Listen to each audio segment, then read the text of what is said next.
आंकड़े बताते हैं कि हर साल भारत में 1,20,000 महिलाएं गर्भावस्था में या बच्चे को जन्म देते वक्त मृत्यु को प्राप्त हो जाती हैं। ऑक्सफैम की एक रिपोर्ट के मुताबिक हर आधे घंटे में 6 भारतीय महिलाएं डिलीवरी के दौरान अपना दम तोड़ देती हैं। गांव में से जो दाई होती है उसको बुलाते हैं, वो डिलीवरी के लिए क्या करती है, कभी कभार पेट पर धक्का लगाती है। तो उसमें प्रॉब्लम क्या हो सकता है कि जो बच्चा है वो मर सकता है या जो बच्चादानी है वो फट सकती है।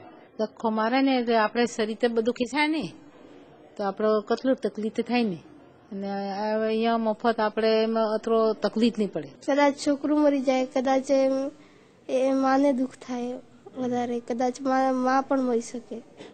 मित्रों, हमने एक चिरंजीव स्कीम का प्रारंभ किया जहां गरीब माता, प्रेग्नेंट माताओं को इंस्टीट्यूशनल डिलीवरी का प्रबंध किया और उस चिरंजीव स्कीम के कारण हमने हमारे इन्फेंट मोर्टालिटी रेट को एकदम नीचे ला दिया और आज पूरा देश गुजरात की चिरंजीव स्कीम का अध्ययन कर रहा है।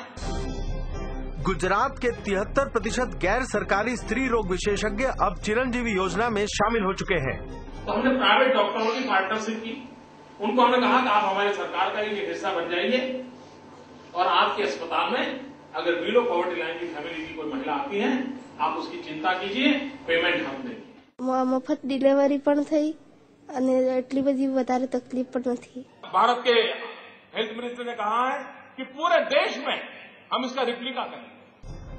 Singapore national research foundation board और सिंगापुर इकोनॉमिक डेवलपमेंट बोर्ड ने गुजरात को चिरंजीवी योजना के लिए सन 2006 में सिल्वर अवार्ड से सम्मानित किया। अगर प्राथमिक शिक्षा की स्थिति का जायजा लिया जाए तो भारत दुनिया में 99वें स्थान पर खड़ा है।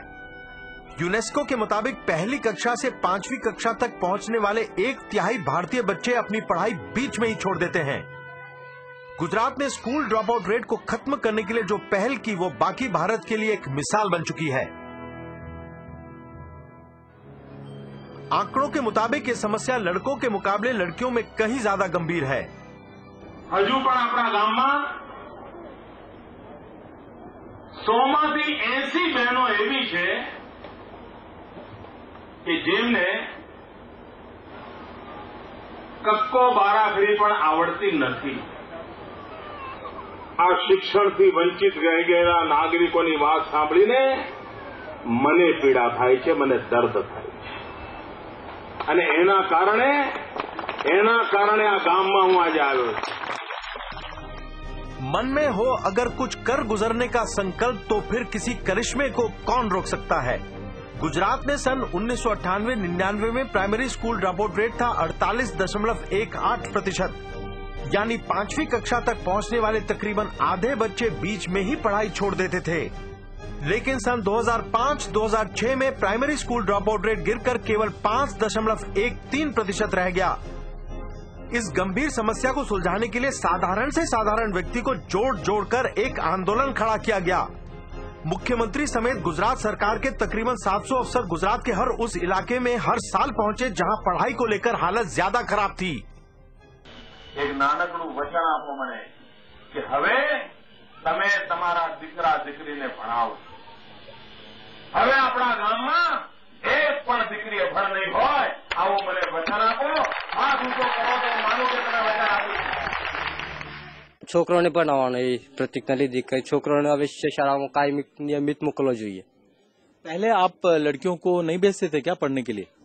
ના, પેલા ઘર કામ વધારે એક સાહેબ શાળા મોકલતા નહીં। શું નામ છે તમારું? કાજલ। તમે સ્કૂલ જાઓ છો? તમે શાળા જાઓ છો? હા। શું નામ છે તમારી શાળાનું? પ્રાથમિક શાળા કે प्राथमिक शाला શેરાડી પ્રાથમિક શાળામાં જાય છે।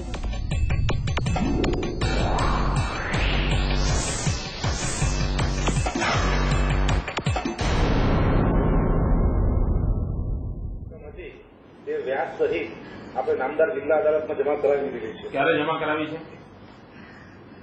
स्वागत ऑनलाइन एक चमत्कारी विचार साबित हुआ है। ये आम आदमी का प्रोग्राम है। अफसर से बात नहीं बनी तो अब मुख्यमंत्री से सीधी बात हो सकती है, ठीक सामने बैठकर। और अगर अफसरों ने कोई भी नाइंसाफी की है तो उनकी खैर नहीं। એ કોર્ટમાં કેસ જીતી જાય અને ત્યાર પછી પણ પૈસા ન મળે એવી કેવી વ્યવસ્થા છે તમારી? કોર્ટ શું પણ કઈ તમારી મદદ હોય કે ના હોય ને? જી સર, બેન મારી પાસે કદી આગળ નથી સર આ બાબતે. ભાઈ એ બેન ક્યાં જાય? બધે જવું પડે ને. તમારે ત્યાં રૂબરૂ આવે તો જ તમે કામ કરો એવું છે? જી નહીં સર, આપની અરજી પણ કોઈ એમને મળી નથી સર. એટલે અમને હવે તો તમને મળી ને, મને કહો હવે શું કરશો તમે? એમને પૂરી મદદ આપે, કોર્ટમાંથી પૈસા પૂરી મદદ નહીં, તમે શું કરશો મને 1, 2, 3 માં કોણ ક્યાં સુધીમાં કરશો એ કહો. गुजरात की विकास यात्रा की रेल नए विचारों की पटरी पर दौड़ रही है। द सेम इंफ्रास्ट्रक्चर, वही कोर्टें, वही मैदान, वही वकील, वही जुडिशरी. हमने इवनिंग कोर्ट प्रारंभ की दिस 14 नवंबर को. भारत सरकार के सुप्रीम कोर्ट के जज सीमा सबरवाल जी आए थे और पहली देश की इवनिंग कोर्ट का उद्घाटन किया.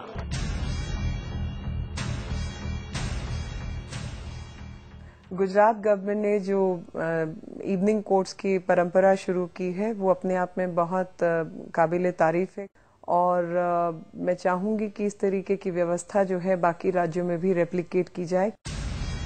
पिछले 5 सालों में गुजरात के बहुत से PSUs की काया पलट हो गई है. इसकी दास्तां ये आंकड़े खुद बयान कर रहे हैं. सन 2001 में गुजरात सरकार की बिजली कंपनियां 2,542 करोड़ के घाटे में थीं. एक जबरदस्त टर्न अराउंड हुआ और सन 2006 में यही कंपनियां 200 करोड़ रुपए का मुनाफा करने लगी.